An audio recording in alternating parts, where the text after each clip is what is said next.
At Leyard Europe, we understand how valuable your time is. That's why we offer on-site pixel repair services, so you don't have to wait for replacement LED modules to arrive. In this video, I'll walk you through a quick and effective method to replace damaged pixels on your LED modules. Here's what you'll need: a hot air soldering station and a pair of precision tweezers. Let's get started.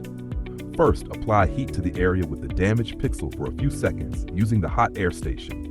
Then, using your tweezers, gently remove the faulty pixel.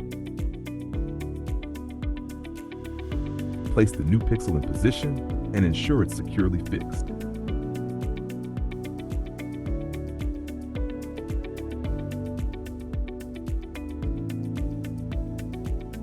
That's it.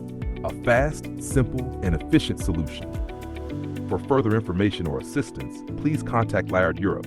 Our team is ready to support you. We're always happy to assist.